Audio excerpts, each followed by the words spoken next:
Anyway, before I start, I do want to welcome all the new ladies that are here. And wouldn't it be fun today if everybody went up and introduced themselves to somebody they don't know? I know that, I mean, I know there's lots of you that I don't know, so I'm going to try to make the rounds. So let's all try to meet somebody new today. Okay? So got hair in my mouth. Okay, let's start out with a prayer.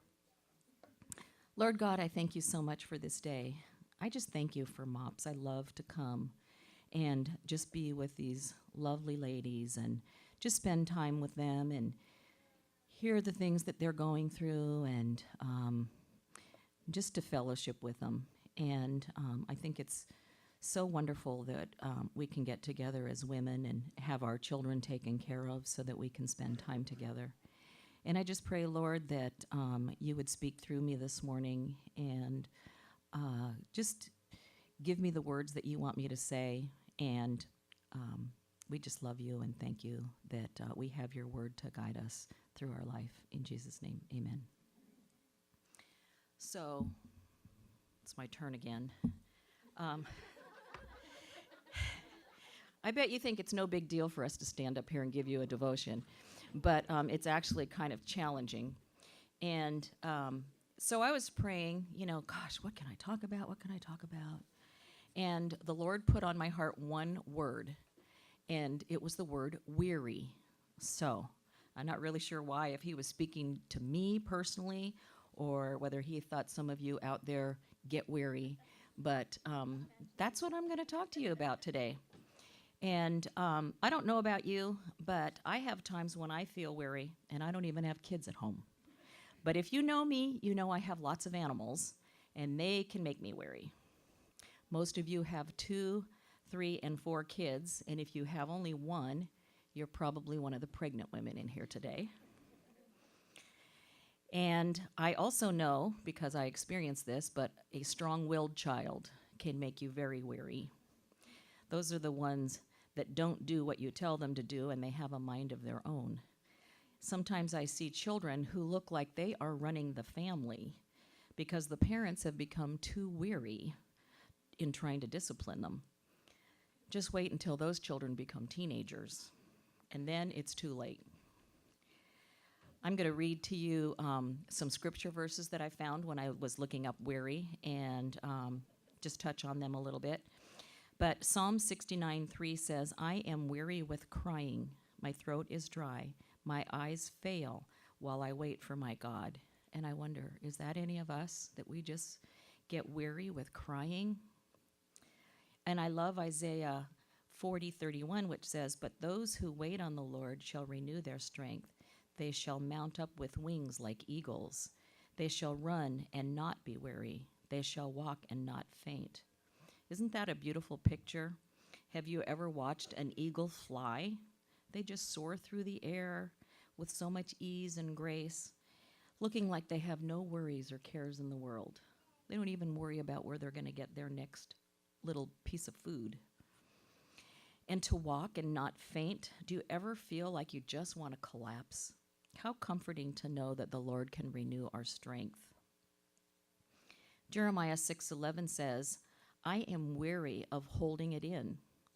Have you ever kept something bottled up inside of you until you reach the point where you just feel like you want to explode? Give it over to the Lord and seek out a close Christian friend or a mentor who can pray with you about it. Maybe even your husband, as long as he's not the one that's making you want to explode. I love Matthew 9:36, which says, But when he saw the multitudes, he was moved with compassion for them because they were weary and scattered like sheep having no shepherd. And if you're doing the women's Bible study, just last week we were talking about sheep and the shepherd, and they told the story about the little sheep that wander. They'll take them and they'll break their legs and carry them back. And of course, being an animal lover, I think that sounds awfully cruel. But it just makes the sheep dependent upon their shepherd. And really, that's how we need to be. We need to be dependent upon our shepherd. Galatians 6:9 says, "And let us not grow weary while doing good, for in due season we shall reap if we do not lose heart." And similarly, there's 2 Thessalonians 3:13 that says, "But as for you, brethren, do not grow weary in doing good." Sometimes you can grow weary in just trying to do good things for other people. And when I get like that, I tell myself, I'm doing this for the Lord. Doesn't matter whether I want to do it or not. I know that it's pleasing to God. And also, you're doing something good for another person, and it certainly is pleasing to them. My last verse for you today is Matthew 11:28 through 30. "Come to me, all you who labor and are heavy laden, and I will give you rest. Take my yoke upon you and learn from me, for I am gentle and lowly in heart, and you will find rest for your souls. For my yoke is easy and my burden is light." So I looked up heavy laden, and it is burdened by cares, very tired or troubled. Sounds like that would also be being weary. And a yoke is a wooden crossbar that is fastened over the necks of two animals and attached to a plow or a cart that they are to pull. It could be a harness or a collar. Jesus says his yoke is easy and his burden is light. When we're feeling weary, we just need to give it all over to him. It sounds so simple, and yet, why is it so hard for us to do that? Let's start today eliminating weariness from our life. Let's pray. Lord, I thank you for your word, and there are so many lessons in the Bible that we can learn.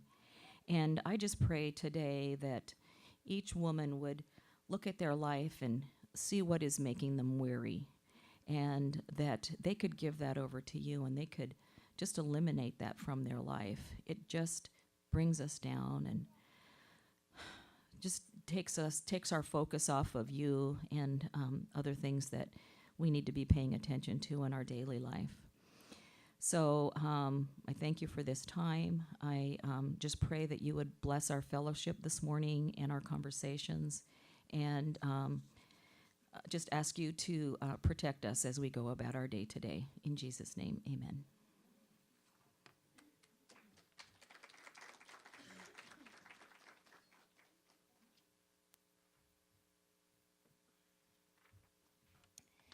Today I get to introduce you to the speaker. My friend Stephanie is speaking today, and the theme is embracing your educational options. And for those of you who are having kids that are going into preschool or kindergarten, something like that, she's going to talk about all that, but it'll be really good information.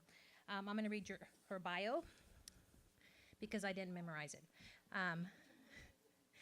Stephanie is actually Jen's sister, Jen Gallardo's sister. So Jen's the baby sister. Yeah. Stephanie has been in the teaching field for 16 years, 10 years in public education, and 6 years as a homeschool mom. In the classroom, she has taught everything from kindergarten to high school. Currently, Stephanie is part-time homeschool mom and part-time educational specialist for Springs Charter Schools in Temecula. As a graduate of California Baptist University, she holds 2 California teaching credentials. She enjoys using her spiritual gifts of teaching to encourage other moms to inspire their own kids' educational potential. In May, Stephanie and her husband Kurt will celebrate their 18th wedding anniversary. They have 2 children, Maddie, grade 7, who attends Linfield Christian School, and Gavin, grade 5, who is homeschooled. So welcome Stephanie with me.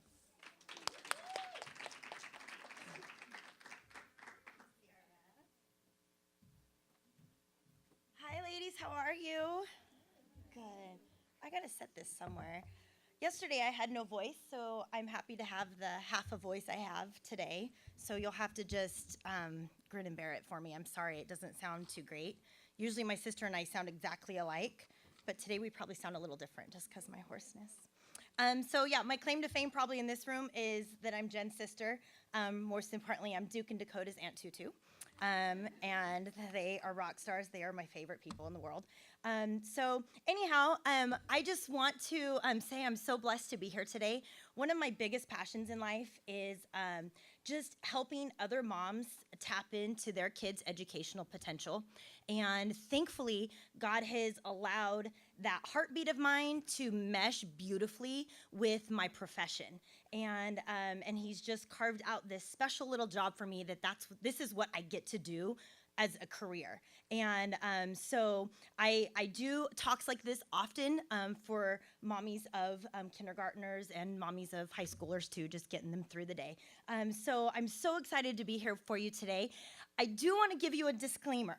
Today, though I do have 15 years in experience in education, I do not come to you today as a Springs Charter School employee. I am strictly coming to you today as just one Christian mom to another Christian mom, just heart to heart, giving you some insight of things that I wish somebody would have told me when my oldest was 4 years old. And I'm just kind of giving you some insight into some of the struggle, some of the how-to, some of the do's and don'ts of getting your kids on that educational journey and what that looks like in today's generation. So I just wanted to make that clear. I'm not here as a Springs employee. I'm just here as a fellow mom in the trenches, day in and day out. And as you'll learn, as your kids get older, the trenches don't change. Just the surroundings kind of change, but the weariness, Paulette, is still there. So anyhow, I'm used to controlling my own PowerPoint, so Andrea and I are going to try to do this together today. A little bit of a control freak like that, so this is good for me. Anyhow, so yes, so we have a new generation to educate, and this generation is like none other. This generation is expecting their educational experience is going to come fast, and it's going to come fierce, and it's going to be in the form of technology, and it's going to be completely different than your education journey. And so because it's going to be different, we're really good with what we know, but we're not too good sometimes with what we don't know. So because it's going to be different, I'm hoping to just today to give you a few little nuggets of information. Everybody's at a different spot, I realize that. And so if I can just give you a few nuggets, and then you just kind of, synthesize through some of this information, do your own research, go out, ask more questions, contact me with more questions, whatever makes you feel more comfortable. I just want to make it clear that today we're going to be talking about a lot of professional opinions. Whoa, I just got really close. We'll talk about a lot of professional opinions. We're also going to talk about a lot of preferences, ladies. And some of this stuff is not really biblical. The Bible doesn't really speak to some of this stuff. And it's not, 10 commandments and things like that. A lot of it's just going to be preferences. And so what I want you to start thinking about is start just internalizing this for yourself. I know sometimes when I listen to people give me kind of their little spiel, I start thinking about other people that this applies really well to. And I think, gosh, I really hope my husband's listening to this sermon today. And so I just want you to put yourself in the driver's seat. Think about your own children, your own family. We're all going to take different paths with our preferences for educational choice, and that's going to be okay. Corporately, we can agree that our biggest job with our kids is 2 Peter 3:18, to grow them in grace and in the knowledge of Jesus Christ. And so corporately, we can be thinking about that together, but individually, start thinking about maybe what God's laying on your heart for your kids' own educational journey, because that's going to look different as we look across this room. So I just wanted to share that with you. Be careful of preferences, all right? Raise the hands. How many moms have a current kids already in grade school, kindergarten and above? Okay, cool. How many moms have kids going to kindergarten in the fall? All right, first time going to kindergarten in the fall. Oh, yeah, that's fun. That's fun. My very favorite grade I ever taught was kinder. I absolutely loved it. I could do it every day. Loved it, loved it, loved it. But there are lots of different changes with kindergarten. We're going to start with California law right now. Some of you may or may not know if you're in education. If you already have kids in grade school, you already know, but you might not know. In 2010, the state of California passed the Kindergarten Readiness Act, and what that did was it changed the age requirement to enter kindergarten. And so what they've decided is typically when you and I probably were in kindergarten, we had 4-year-olds and 5-year-olds in our kindergarten class. And what the state decided was they decided to take the 4-year-olds out and do their own program, and then have the 5-year-olds do their own program. So we're going to talk a little bit about what transitional kindergarten is, all right? First of all, law for kindergarten is you don't have to send your kid to kindergarten. Personal preference. I think that's a little crazy, but that's a personal preference. Students in California don't have to go to school until the age of 6. So that's the California law. Students must be 5 years old by September 1st to enter kindergarten in California. And then the Kindergarten Readiness Act went ahead and that's what changed the required birthday to September 1st, because you used to be able to put your 4-year-old in. Transitional kindergarten is a 2-year program. That right now is a little misnomer, I think, that parents aren't understanding. I know right now I've got several parents that just had no idea that they were committing to a 2-year program. So transitional kindergarten is basically a preschool year, pre-K year, 4-year-old kindergarten year, a 5-year-old kindergarten year, and then first grade. So it is a 2-year program, and they'll have modified curriculum. Basically, what I think the transitional kindergarten and education, we call it TK. The TK program is basically preschool, pre-K. So if you're paying for preschool for your 4-year-old, you don't have to. You can send them to the local public school, and they can get their preschool there now. Basically, that's what that law is dialed down to. So reasons for the Kindergarten Readiness Act is, again, they took the 4-year-olds out of the equation. I think there's a diagram there for you. And then they gave the 4-year-olds their 2-year program, all right? So then the next slide shows you kind of where they all come together at age 6, all right? So you can kind of see like the blue and the orange and the red. 4-year-olds and 5-year-olds are different across the board socially, emotionally, academically. They're different as to what we can expect out of them. When I taught kindergarten, I had 4 and 5-year-olds in my class, and it was like teaching a combo class. I had the 4-year-olds, and I had the 5-year-olds. I taught 6th grade straight out of college. I taught 6th grade as my student teaching year. Couldn't get out of that grade fast enough, but 6th grade, you could tell in 6th grade what kids started kindergarten at 4 and what kids started kindergarten at 5. The next year, my first year teaching, I taught 9th grade health at high school, and it was the difference with the males, especially between boys and men.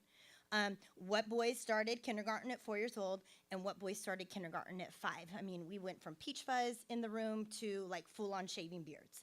So the state saw this trend in seeing this cycle of, okay, they're not all caught up by first grade. It's still taking us 6th grade. It's still taking us into high school. We're seeing that they're not all at the same spot. So the state said, okay, by 6 years old, they can be at the same spot. 4-year-olds take their 2 years. 5-year-olds take their 1 year. And then we all should be caught up by first grade. Whether or not that's going to work out is still to be seen, because we're only in our 2nd, 3rd year of this program. So we won't really know for several years. But I was a kid who got caught in this.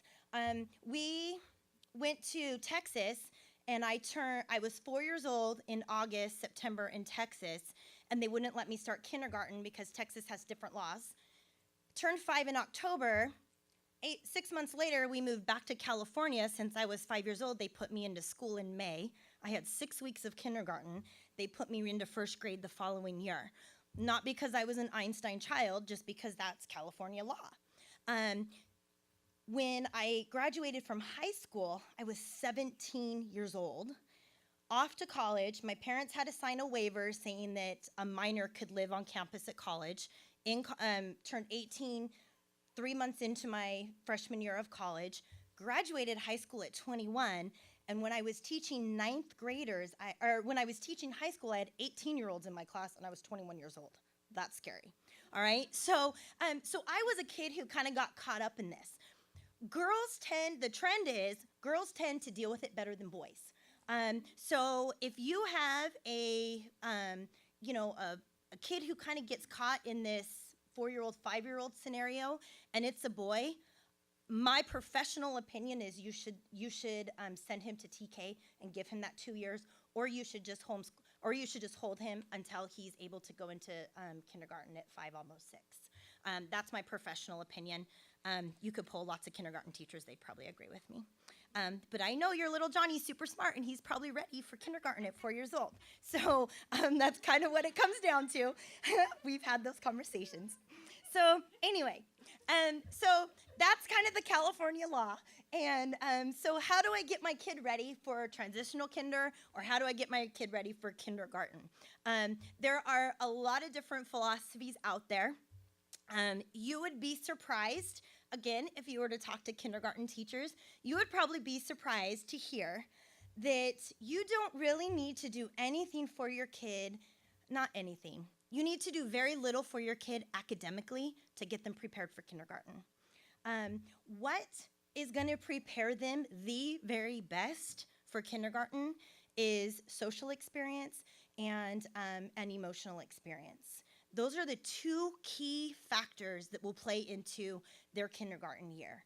And we as moms, we think, oh my gosh, he's got to learn the ABCs, he's got to learn to count, he's got to learn his colors, he's got to learn this, he's got to learn that. And we forget the social factors, and we forget the emotional separation, emotional anxiety that comes along with going to school every day. And so I, as a kindergarten teacher, if you came to me and said, here's little Johnny, he really doesn't know his ABCs, and he really can kind of maybe count to 10, but not really great, but he's a responsible student. He's not going to cry every day. He's going to take care of his bathroom needs. He's going to do great with sharing and being a part of a classroom. I would say, praise God. And so, because I'm there to teach the academic stuff. I'm not there to discipline your child and to rear your child up socially and emotionally. That's your job. So concentrate on that mostly. There's 7 different domains that some of them overlap and are related.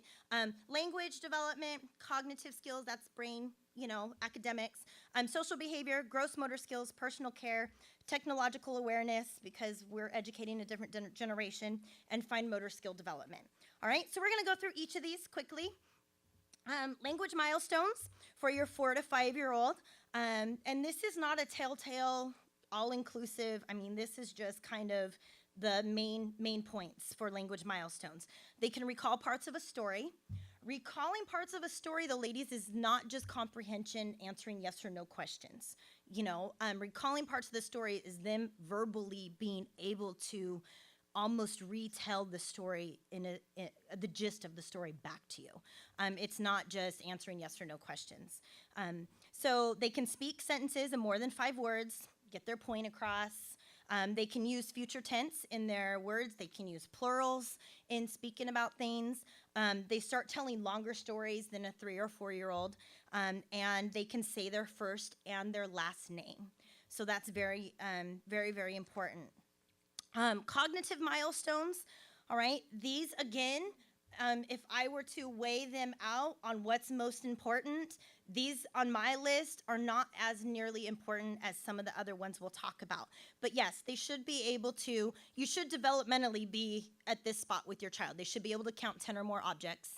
They should be able to correctly name at least 5 colors.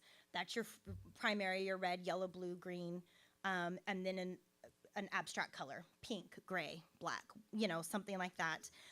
They better understand the concept of time. They understand, I eat breakfast before I go to school, or I eat breakfast when I wake up. I eat dinner time when it's dark. We make our bed in the morning, things like that. They start understanding concepts of time, not telling time, just concepts of, after lunch, I can play with my favorite game, and understanding what after lunch really means, those prepositions. They can complete age-appropriate puzzles. I would say, like the normal chunk puzzles, they should be able to complete about a 40-piece, maybe 42, 48-piece puzzle by the time they're into kindergarten. And they know about things used every day in the home. So they know that the washing machine is not used to wash dishes. They know the washing machine is used to wash clothes. They understand that the phone is to talk to somebody on that's not in the room. They start understanding certain things like that. So then we'll move into personal care. This is another domain that you can very develop in your home. This is huge. This is what most kindergarten teachers just absolutely detest, is this little area right here. All right.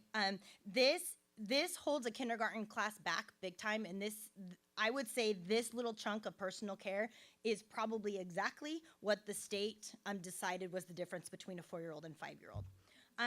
So you want to make sure that when your student goes to school that they can demonstrate proper use of the items, the clothing items they're wearing, and the accessories that they're using at school. All right, so if they've got buttons on their jeans, they need to learn how to use those buttons. They need to learn how to use a zipper. If you're sending them with a backpack and things are in that backpack you expect them to access during the school day, they need to know how to open that backpack. And they need to know how to close that backpack so when they pick it up, everything doesn't fall on the floor. If you're sending them with a lunch pail that has, a little metal clip on it or, some sort of gadget to open it, they need to know how to open that. Now with state cuts and funding, there's not 2-3 aides in a classroom anymore. There's one kindergarten teacher with 30 to 35 students. By the time you open and close 30 to 35 lunch pails, lunch is gone and your student did not eat. And I know I've talked with moms, like, they come home, their whole lunch is still in their lunch pail. They probably don't know how to open it, Mom. So we've got, it's just, practical things, just little practical things. Can they open their juice boxes? I mean, Lord knows I can barely open a juice box, okay? I mean, those things Capri Suns are like the very worst in the world, right? But can they open the juice box? Do you maybe need to take the straw out of the wrapper before you pack their lunch for them? Do you maybe need to cut the top of their Go-Gurt off and stick it in a plastic bag, or figure out some way, peel their orange before they take it? Figure out some ways to make lunch more accessible for them. And then when it comes to clothing items, thankful we live in an area where we don't need to put on rain jackets and things like that all the time. But if they had a sweatshirt on when they left the house and it changes temperature by 11 o'clock, do they know how to take that sweatshirt off and kind of regulate themselves? Are you hot? Are you cold? When I take that sweatshirt off, what do I do with it? Because at home, if I get to lay it on the ground, that's what I'm going to do with it at school. But if at home there's a spot for it to go, then maybe at school I'll look for that special spot because Mommy tells me to pick up my jacket at home. So there's just little practical ways that we can get our kids ready for kindergarten. Can we tie our shoes? Do we need to look into slip-on shoes? Do we need to look into, shoes that Velcro or something like that? I'm dealing right now at church with a little kid who cannot deal with his pants, and so I just had to have a conversation with Mom yesterday and say, when he comes to church, can you please put elastic waist pants on him? Because he just can't deal with his pants. And so if your child is like that, then be practical in what kind of clothing you buy for them. If they can't zip a zipper and you want him to be bundled up at recess, you need to send him with a hoodie that pulls over his head instead of zips up. So just little practical ways. Independently performs bathroom duties. Every kindergarten teacher's nightmare. And so you've got to know that in this day and age, your kindergarten teacher, whether it's public school or private school, they're not going to touch your kid. So here's the fine line. Kindergarten teacher doesn't touch little Johnny to help him pull up his pants or to zip his pants or to button his pants. Little Johnny walks into the kindergarten class with his pants at his ankles. That's the scenario, okay? So I'm just being very practical about little ways you can help your kid. How emotionally damaging is that to your kid because you sent him to school now and he can't button his pants? So we've got to be very careful. As a teacher, I would too also be careful because I would think, the worst of the worst is to have the kid come into the classroom with his pants at his ankles. So I would probably go in and gently help him. However, there are some kindergarten teachers that have a hands-off policy, all right, especially in the public school. So just be ready for that. One thing I like to, moms of boys, I encourage you, you need to get dad involved in teaching your son how to use a urinal. All right, and they need to learn what that looks like, learn what that is, get the whole, because it's like, oh my gosh, this is different, and they get so excited, and so And so I think you kind of need little practical ways like that, and talk to them about appropriate bathroom behavior. You're in the bathroom with them at the mall, at the grocery store, wherever, and just talk to them. It's not appropriate to stare at people. We don't look under the stalls, things like that, because in this day and age, that gets your child in trouble. All right. And I'm just being as honest as I can. I'm not trying to be a stick in the mud about, gosh, this lady and her crazy bathroom rules. Just being as honest as I can. We live in a different world than it was when I was in kindergarten. And we still got spanked at my school in kindergarten. So we are living in a totally different world. So just get your kid ready to take care of themselves. And you know what? That builds independence. And these things right here in this personal care section lessen the anxiety for your child when they go to school, because they go to school feeling, I'm ready. My mom has prepared me. We have role played. We have talked about the bathroom. We have talked about this. We know exactly what's going on. I'm ready to go. And now all of a sudden, that anxiety of that separation between you and your child, that his anxiety, his filter is just completely just, solid, and it's rested, and he's not really feeling much anxiety. So, that's a big area right there that I think we worry about ABCs, but we don't worry about bathroom issues. That's kind of a big issue. Technological awareness. 5-7 years ago, this wouldn't even be a kindergarten readiness topic whatsoever. But yes, your kindergartner is going to be expected to use technology in a classroom environment. And, just even like my nephews, like with my phone and stuff, like watching Duke, use my phone is just amazing to me. I'm like, he knows stuff. My kids know stuff. I'm still reading the manual, and my kids have it all figured out, right? It's just a different generation of kids. So they are going to have technology at their disposal, at their use. So if they can learn to use a touchscreen, they need to learn to use a mouse and make that connection that the mouse is moving, the cursor on the screen. They're pretty good with touchscreen. I would say the mouse is a little bit of an abstract issue for them. And then they can use the arrow keys, and that will help them click right and left, especially if they're playing an educational game. A lot of educational games on the computer use arrow keys, all right? Know this, that in the education field, Apple has a very, very small piece of the pie. And so if you are an Apple person at home, that's great, but your kid's going to probably a little bit struggle in the classroom learning to use the PC mode or learning to use the Google platform, because that right now is the hot ticket item. Tons of reasons why that is like that, but the main reason being just the educational platform that some of these games are played on. Apple didn't get on the bandwagon fast enough, I guess I could say. And so Google has definitely, they are on the leading edge of technology for your educational games, educational software. So just be aware of that. I actually know of a school in town that is selling 400 iPads that were donated 3 years ago because they are becoming obsolete in the classroom. And they're getting Chromebooks. So that's just where education is. Do I love Apple? Do we have Apple? Yes. But your 4-year-old, 5-year-old might not understand the difference. I don't know. I might not be giving them enough credit. They might understand the difference. Who knows? We'd be surprised, right? So just kind of get them used to computer and knowing what that's all about. The last developmental domain we'll talk about is fine motor skills development. This is really a big area with your fine motor skills are what you can do with your little fingers. All right, and so if they do puzzles, they do Legos, they dress their little baby dolls, all those little things are helping them develop those little fine motor experiences with their little fingers. So tracing shapes, tracing letters, cutting with scissors is the all-time, in my opinion, the all-time best way to develop fine motor skills is cutting with scissors. All right, it's the 2 fingers you use to write with, and you're constantly working them. So cutting with scissors is great. They should be able to draw a person with a body on a piece of paper. You have the cute little mom, dad with the rainbow above it, and those little pictures that you put on your refrigerator. It can be a stick figure, or it could be, look kind of like a lump of clay kind of body.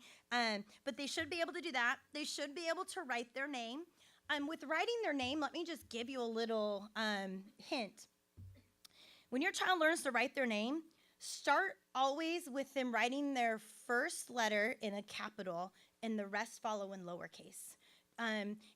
It is more detrimental to have them, some people have them start writing their name in all capital letters, and that's just something the kindergarten teacher has to reverse right away, and starts creating anxiety within the student because they're so identified by their name at 4 and 5 years old. No, but that's not what my name looks like, and so when you start writing their name, capital letter, everything else follows with a lowercase. Your kindergarten teacher will love you for that. So they'll use a fork and a spoon correctly, and they'll be able to hold the pencil correctly. I gave you a couple diagrams on what holding the pencil correctly looks like. And if you just, especially for boys, they like to grasp everything like a sword or a baseball bat or a golf club or something. So they are usually the worst culprits in your classroom. So if you just have them hold it kind of like a paper airplane, and just have them pinch the pencil, hold it like a paper airplane, and it should move in and out very freely. Their 2 little fingers. Again, cutting is great to help exercise that ambidextry that's needed for their fine motor skill development. All right. So that's pretty much your 7 domains of areas that you should be concerned about. I know you're thinking that's like their whole life. And some of you are thinking you're doing great in this area, so good for you. That's awesome. If you have any questions, are there any questions so far? Any? Yeah? Oh, gosh, we have tons. Okay, great. Julie, go.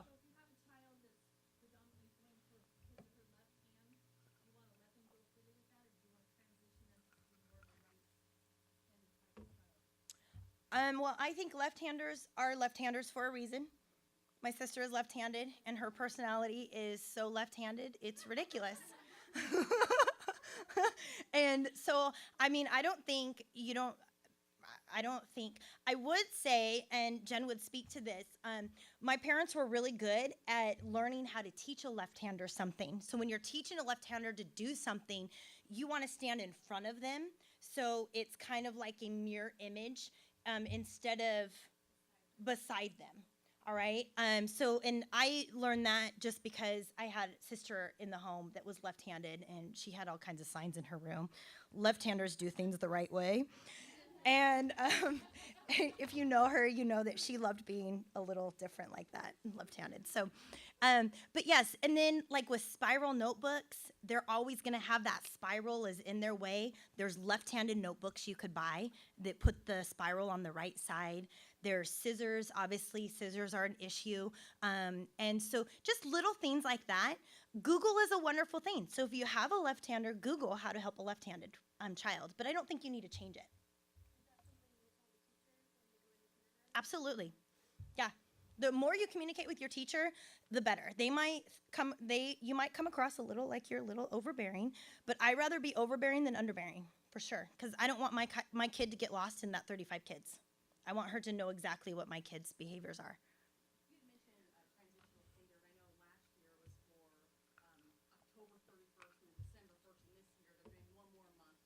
And so are they going to continue that for all September through December, or is it going to end? No, so they started it in 2011, 2000. So what it was this year is what it is. And so this year, what is it? Is it that whole chunk? September 1st, you have to be 5. Yeah. And then if you turn 5 in October, November, December, then you can qualify for TK. Yeah. Are they going to keep it? The state's going to keep funding that? Because that was a real hard thing getting it going. Try not to get political here. Not sure how the state funded it from the beginning. But they have.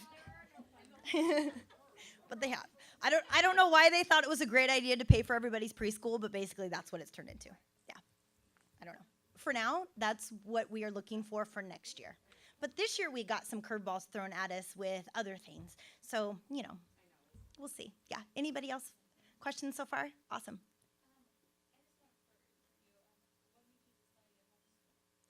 Well, let's get into that when I get into the school choice section. Would that be okay? Okay, great.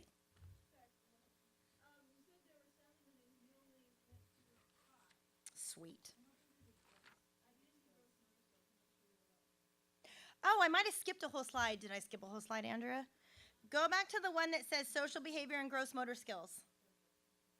I didn't do that one at all. Thank you. I'm like, see, I taught kindergarten. I don't know how to count yet. That's why. Okay, so social behavior. Yeah, this is a good one. Thank you.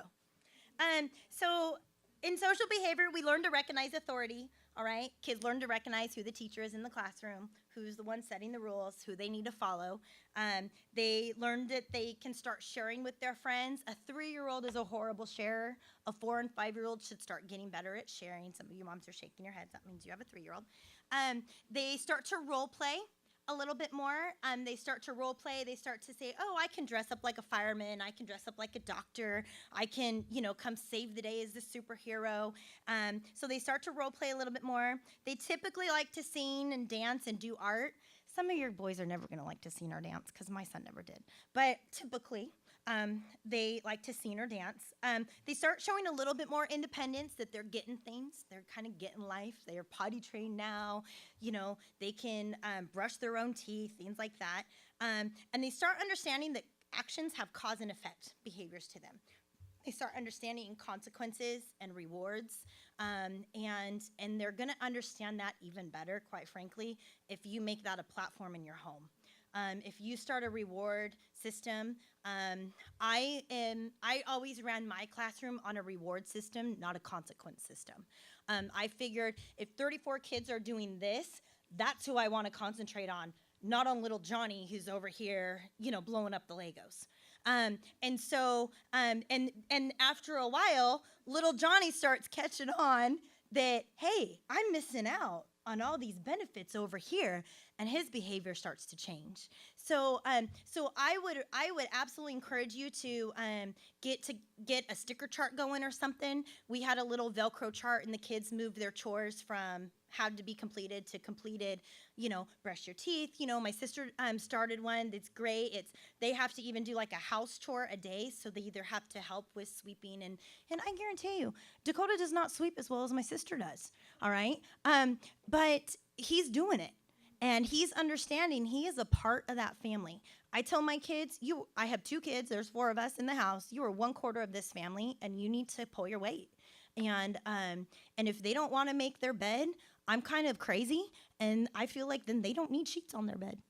And that's just kind of, at 3 and 4, that's kind of a little harsh. But at 6, 7, when you haven't made your bed for 5 days straight, I'm like, you know what? There's other children in this world that would love to have warm, clean sheets.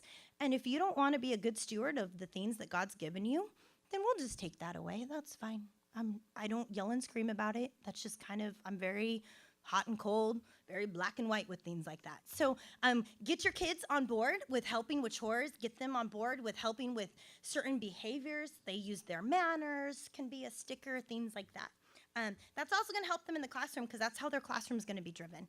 Their classroom is going to be driven on some sort of point behavior system. Whether that teacher goes with rewards or consequences, I won't know. Gross motor skills, they can stand on 1 foot for 10 seconds, all right? They can, pat their head, they can pat their belly, probably not at the same time. They can hop, they can swing, they can climb, they can do somersaults, and they can bounce a ball. All right. One mom just asked me 2 weeks ago, my kid doesn't know how to skip. He's not going to be ready for kindergarten. Skipping's got nothing to do with kindergarten, so don't worry about the skipping issue. Just worry about the gross motor skills. Are they going to be able to function on a playground? Can they function on a playground? Do they know how to do the gross motor skill things? So that should be 7. 7 domains. I'm going to get into a little bit about literacy, just because this is what I normally talk about. So these slides are some of my norm, because I normally deal with moms that are homeschooling their children, and this is kind of, I have to take them through how to be the kindergarten teacher. And I think this might be important for you to understand that literacy development is sequential, and it's all built upon each other. And just because your kid doesn't really, and what do we qualify as reading? What is reading? Is it memorization? Is it actually reading the words? How is that phonemic awareness developed? And I might use some words that you don't really understand, so I'll try to break it down for you. So what came first, reading or writing? Who knows? We have no idea what came first, reading or writing, but we do know that reading and writing are interconnected, and that reading produces writing, writing produces readers, readers produce writers, and it just kind of goes cyclical round and round. There is a famous quote from Charlotte Mason, who is a leading edge homeschool. She writes her own curriculum, has her own classical academy, and her own homeschool philosophy.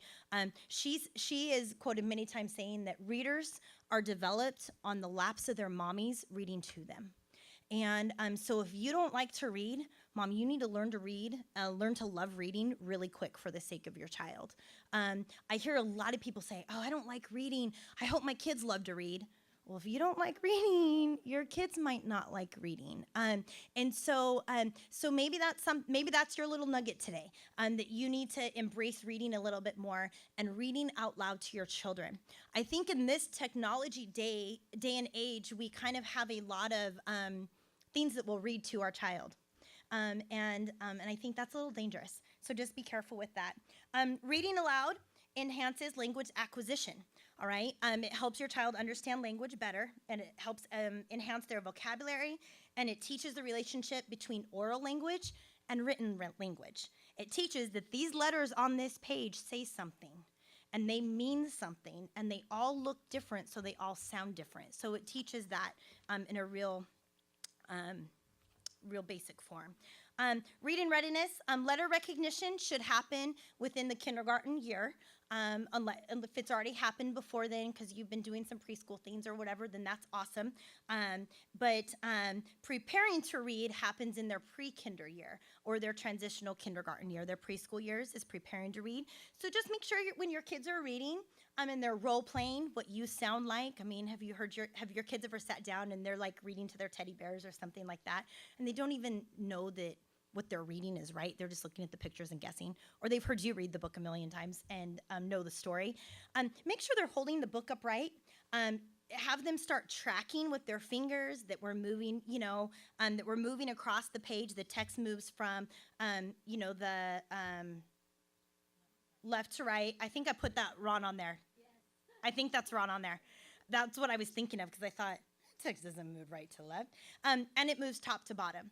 All right, so teach them that and recognize the fact that text can hold meaning.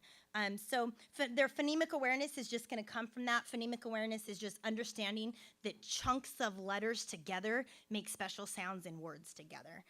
So that's kind of how, and then I have a slide in there how reading works. I think for time we're just going to skip that. But that just kind of shows you reading is sequential. They have to recognize letters, they have to recognize sounds, and they have to recognize special sounds. They have to recognize the difference between vowels and consonants and how we use our vowels properly and all those little spelling rules and things. And so reading is taught systematically, allowing each one to build upon the other. So I wanted to talk a little bit today about what do I do if my child is a little bit different? Not all of our children are built the same, and I know this is sometimes a touchy subject for moms to kind of really grasp and to really kind of grapple with. But if your child is not meeting the milestones physically, emotionally, socially, then they might need help in accessing the curriculum. They might need help in accessing their academics. And that's okay. We all need help at some things. I have chronic illness and I need the help of medication. And that's an okay place to be. Some kids will need help with accessing curriculum. Some kids will need help in learning how to be a good citizen in their classroom because they're discipline problems. Everybody's gonna have their little quirk that they need help with. So if you're noticing that your child is a little bit different and not really, you're kind of looking around the room and you're thinking, my kid doesn't do that, and okay, and so-and-so says my kid's this, and starting to kind of get the feel that maybe I need to start looking into this. Ignorance is not bliss in this area. Ignorance is not bliss in this area. Typically, if you see that your child has delayed academics for whatever reason, the sooner you get them help, the better off that child is, all right? And I just want to encourage you that if you do have a child that is a little bit different, and special needs in some way, you are their best advocate. Your child is expecting you, mom, to fight for them. They know they're a little different. they've been in the class with the other kids, and they know they don't know what those kids know. They know that they don't control themselves, maybe self-control, like the other kids have self-control. They know their name's on the board 10 times more than little Susie sitting next to them. They know that other kids are in the blue reading group and they're in the green reading group. They know these things, Mom, and they're expecting you to fight for them. They're expecting you to be their biggest advocate because they don't know enough to say, I'm different, I need help. So I just want to encourage you to, if you do feel you have some areas your kid's a little different with, that's okay. Just approach it head on. Approach it head on. At age 3 in California, students are given services if they qualify. So if you have delayed academics, maybe you might think your kid's, Asperger's or on the autism spectrum or something like that somewhere. Your child qualifies by the time they're 3 years old in the state of California, and they can get free preschool through that. They can get free speech therapy. They can get occupational therapy. They can get resource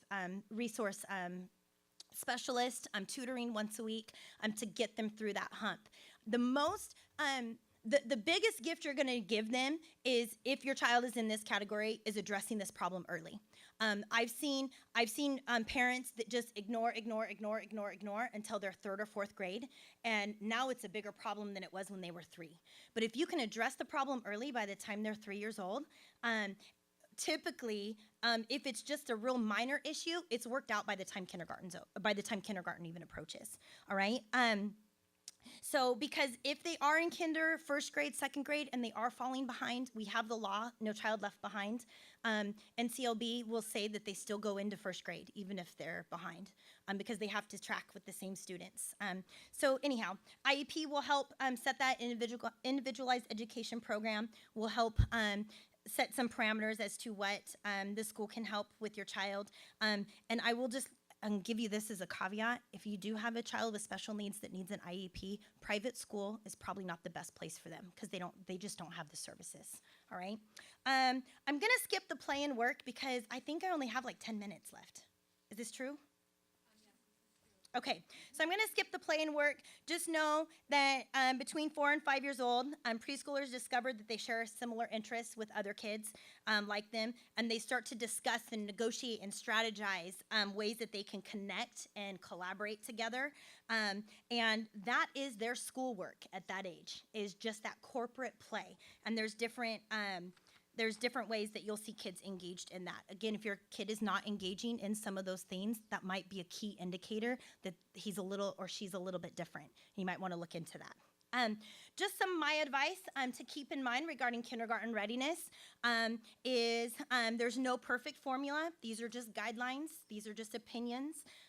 Your child is changing fast. What they can do this week might be different than what they can do next week with a little bit of one-on-one attention from you in an area. What teachers want to see on the first day of school is that children who are healthy, mature, capable, and eager to learn. Don't stress your child out whatsoever about kindergarten. Always mention kindergarten with excitement. All right, be the adult and cry it out on your own. Don't let them see you have this fear about kindergarten, because that translates to them. And if there is some separation anxiety, I encourage every mom to rip the Band-Aid off quickly. Drop your kid and go. Don't linger, because you linger just makes it worse. All right? And I know that's sometimes a tough pill to swallow, but it's true. All right. First day of kindergarten, how can I get my kid ready for that? All right. There's books. I've got some of them today. There's books on the first day of kindergarten, what that's going to look like. Hey, this is exciting. And there's things like that. You can role play. Hey, you can play the kindergarten teacher today, and you take me through your day, and you can do these little role play activities. You can practice different school activities. Every kindergarten teacher is going to spend the first week of school getting your children trained to do kindergarten. They're going to spend the first week of school. Here's the office. Here's the bathroom. Here's the playground. Here's lunch. Here's how we do this routine. When we come to the circle time, we're quiet. We keep our hands to ourselves. And, so you can start doing some of that. If there is a lot of anxiety, take them to the school. Tour the school. Email the teacher, say, hey, if your school doesn't offer a meet and greet to the teacher thing, hey, we'd really like to meet you. My kid really struggles with anxiety, and this would be really good. Every kindergarten teacher would probably do that. And you can Google's a wonderful thing. There's all kinds of activities you can do for first day of school. So the last few minutes, I'm just going to spend the time talking about different school choices that are out there available to you. Again, educating a new generation, there is definitely way more choice than there was when you and I were in kindergarten. Charter schools did not exist back then, and they do now. But again, everybody's going to take a different path with this, ladies. And everybody's going to have a different preference. Every family is going to make a different decision with which way to go with the schooling option. I would just say for my own life, I did choose to homeschool my kids, but that was just a personal calling. And that was just something that God had just seriously beat me up over the head about it, quite frankly. And after not following him for a year and a half in it, took my daughter out midway through first grade. And so everybody's going to have a different preference with this. Everybody's going to have their own little political things or their own little financial things or whatever might help them in making their decision. All right. So there are tons of different choices in education. There's your traditional public school, there's private school, there's Christian schools, there's charter schools, there's magnet schools, virtual school, homeschool, and then there's hybrid schools. So tons and tons of different choices, right? I'm just briefly going to hit on the ones that are kind of the newest trends. I don't think I need to talk to you about traditional public school because you probably already know that. All right. So briefly, traditional public school is free education. It's funded by taxpayer dollars, and it's operated by each state. So what we have in California is different than what Arizona has. It's different than what Oregon has. Every state operates their own educational system. Private school is costly education. There's a difference between private and Christian schools. The private school is typically tied to an educational philosophy. That's where you get your prep schools, your parochial schools, your different, academies. And so private school is a little bit different than Christian school in that, but it does cost. And then there's Christian school, which is another costly education provided by a Christian institution that provides education from a biblical worldview. So everything they teach comes from a biblical worldview. So like my daughter just went through science, and they just did, she's at Linfield Christian 7th grade, and they just did creation, thank you, and evolution. And so they just kind of lined up the differences between creation and evolution, what the Bible says about this and what Darwin says about this, and how do those line up, and where do those, how do some of those work as far as a biblical worldview. So those content's taught from a Christian perspective. So those are the three that have been around for years and years and years. What hasn't been around a long time is what magnet schools are. Magnet schools can be traditional schools, traditional public school, or they can fall under a charter. A magnet school is free education funded by taxpayer dollars and operated by the district. Magnet refers to how the school draws students from across their normal boundaries. So we say this school only has this boundary, but a magnet school can pull from outside their boundary, and they're usually based on a particular discipline. In Marietta, there's two magnet schools, Dorothy McElhaney and Lisa J. Mills. Lisa J. Mills is elementary magnet school based on art. And so you don't have to live within their boundary to go to Lisa J. Mills or to Dorothy McElhaney. Those are magnet schools. They can attract students from all over the Marietta district boundary. To my knowledge, Temecula does not have a magnet school currently, but I could be wrong. I'm not a Temecula Unified Specialist. There are also now what's called virtual schools. Virtual schools are where your kid logs into a computer, and there's 40, 50, 60 other kids logged into that same computer watching that same teacher, and then they have a voice in the classroom. So they wear headsets, and they kind of can communicate over technology together, and that's where they get their classroom from. Several computer-based schools in the area, they're virtual schools. Temecula Advantage is one, ran through Temecula Unified. Rail is another one. It's ran right out of Rainbow, and it's free to Riverside County. Since we're a joining county to San Diego, it's free. And then Kava Academy, which is the California Virtual Academy, and that's a very popular one in this area. And then there's also there's several private ones, and one is the Abeka Academy. and that's a Christian virtual school. So even with the virtual schools, we have our traditional public schools, which are free. We have the private virtual schools that will cost some, and then we also have the Christian virtual schools. So tons of choice out there for you. The Christian virtual schools are less than one of my monthly payments to Linfield. So, some of it is based on, maybe what you can just afford in some cases. But there are a lot of free virtual schools out there. Then there's homeschooling. Back when I was in kindergarten, the ones that homeschooled, they were off the grid. They were Little House on the Prairie type, and that's how it was. The face of homeschool about 10, 12 years ago has absolutely changed. The face of homeschool is no longer living off the grid. The face of homeschool is accessing education through the public school system now, and it is a very powerful tool to be able to do that, because what a lot of homeschool programs are doing now is they hook you up with the teacher like me, and now I help mom teach her kids. And we have constant meetings throughout the week, throughout the month, whatever the needs are. And I help pick curriculum. I help make sure that the students are hitting their benchmarks. I help with assessments, making sure that, we're learning the material, mastering the curriculum. And so the face of homeschool has absolutely changed. You can still apply through a private school affidavit. That's what a PSA is. If you wanted to do your own homeschool program, I really don't suggest that, because there's so many charter schools out here that you can homeschool with, and then they'll pay for your curriculum. If you apply for a PSA, you have to pay for your own curriculum, and then there's also a fee to apply for the PSA. And CD is California Department of Education. Public homeschool is free, including curriculum and including any services. If you do have that special needs child that needs services, you can access those through the charter school as a homeschool mom. And that is just genius to me. So that's kind of where homeschool comes in. So we're gonna start talking about charter school. Charter school is a beast. Charter school is a whole different ballgame. Charter schools came on the scene about 10, 12 years ago, and they are publicly funded educational institutions that are not part of your local school district. So they are almost like a district in itself. So Springs Charter School, who I am employed by, we are the largest charter in the nation. We have over 6,000 students right now. We're the largest charter in the nation.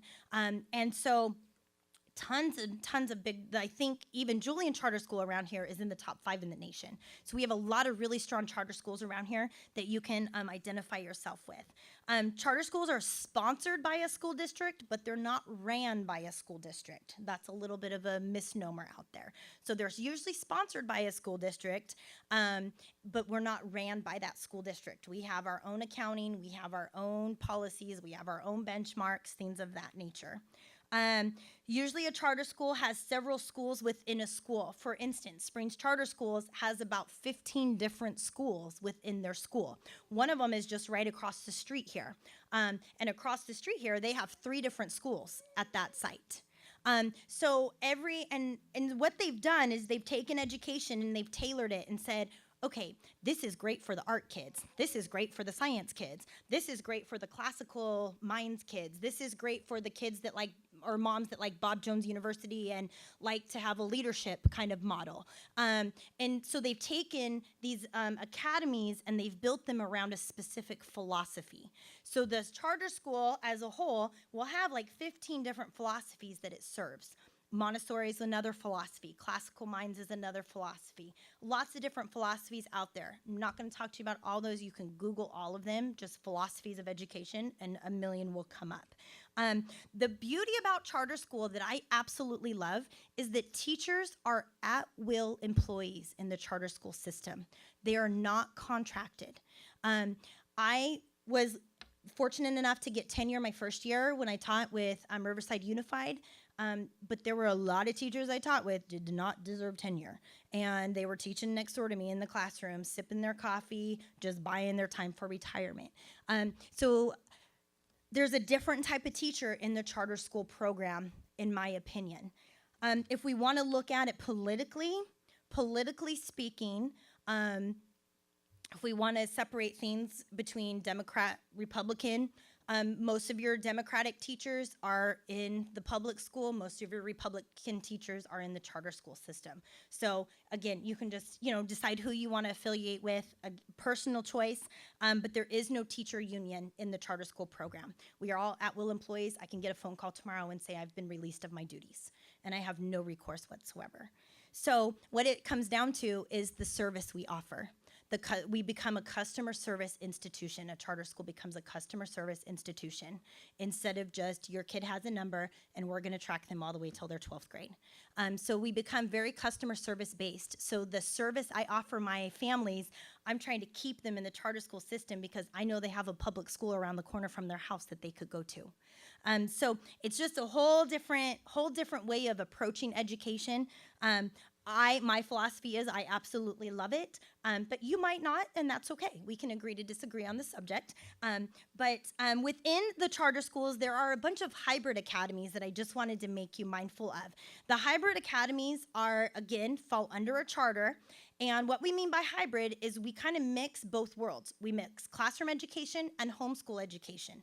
So for instance, you can go to school 3 days a week, be homeschooled 2 days a week. You can go to school 2 days a week, be homeschooled 3 days a week. And those are called hybrid academies. So if you're not sure that maybe this homeschool thing might not be for you or the public school thing might not be for you, there is a hybrid academy that fits your style and that fits your student's style and your schedule. I promise you there's one that will fit because there are tons of them. Like I said, River Springs has 15. Well, we have 14, and then our 15th is our full-time homeschool. So you become the co-educator with a credentialed teacher. And that's also the beauty of that, is because you know your child the best. That public educator doesn't know your child better than you. And so you can kind of collaborate with them. So there's tons of different hybrid academies. Springs Charter School is one of them. My son actually right now this year is going to a hybrid academy at the iShine Academy. There's a Montessori Classical Minds Academy. If you're into science, there's even an academy out at the airport called Flaybob Airport Academy, and that's a high school academy that prepares pilots. And they kind of get their high school education and their pilot's license at the same time. So lots of different choice. Charter schools is a growing trend. We've had 100% growth since 2009. So there's 6,000 charter schools nationwide. There's about 1,100 in California, and we definitely lead the nation, primarily because you could make the equation to say that maybe our public school system is a little broke. So there were 600 new charters in the nation just this school year. So it definitely is a growing trend, and it's not going anywhere. So do your research, find out what might work for you. And if traditional public school works for you, then that's fine too. There's no pressure to have to make a certain choice just because of other people's opinions or preferences. You'll make your own choice and stand on that. So trends to watch for. Your kids will be definitely a part of the trend called STEM. STEM stands for science, technology, engineering, and math. And STEM programs right now are down till about 7th, 6th grade. And what that is because we definitely noticed in our United States workforce, we did not have enough technologically minded, engineer-minded, mechanically minded graduates come out of high school, and we need people in those fields, especially as the technology day and age is fast and furious. So they've started these STEM programs. So STEM is going to be something that you're going to see a lot, and your kid might want to get on that bandwagon. My kids are not engineering minded whatsoever. So we will miss that boat, but you might be on it. So that's awesome. There's also a new thing called Common Core. And so that is the biggest controversial trend right now. I do have to say, I do think that Common Core is misunderstood by 90% of the population. And so I'm not saying I'm a mass advocate of Common Core, but I do think it is absolutely misunderstood. And so if you would like some more training on Common Core, my school that I work for, we do lots of Common Core trainings. And so you can, again, Google that and get lots of different people's advice because I think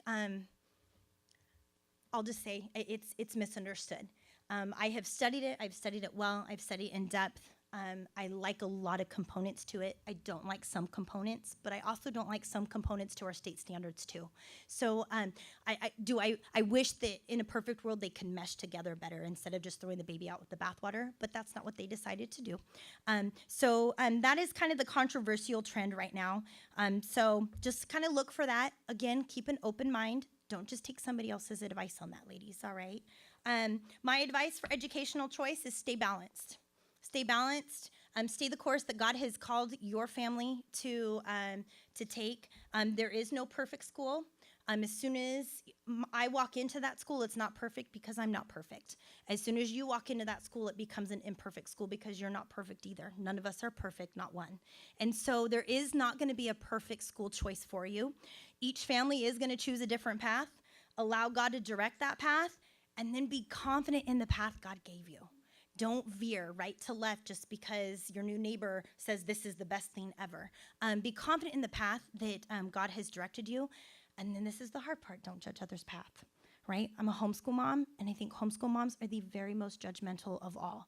And I just want you to know that you've got a path to take with your kid. I've got a path to take with mine. And the path that we can connect on is the 2 Peter 3:18. Grow our kids in God's grace and in knowledge of him. And that is the path we can connect on. Other than that, you and I might choose to disagree on different paths that we take for school choice, and we're gonna have to just grow thick skin over it and not be condemning and walk in grace towards each other. And don't play each other's Holy Spirits. And just allow that to be between you and your husband. I had a conversation with my husband about 8 years ago. And I said, I'm going to tell you something that you're never, ever, ever going to believe that I'm going to say. And he said, yes, you're supposed to homeschool the children. And I was like, oh, shoot. Yes, I am. That's exactly what I was going to tell you. How did you know? Because that's a choice that he and I were both seeking God over. And so him and I are connected on that path, but you and I don't have to be. And I'm okay with that. And so I encourage you to be okay with that too. Grow your kids in God's grace and in knowledge of him, and allow all these other paths just to be advice, preferences. Take them, seek them out, find out what's truth, find out what's real, find out what works for you, and then through prayer and supplication, allow God to work that out in your life. All right. I'm over time, so I'm going to be in the back. If you have any questions, you want to talk, I'm here. I don't have to be anywhere for a bit. So thank you so much for letting me join you today. I'm so excited to see where God takes your kids' educational journey, and maybe our paths will cross again.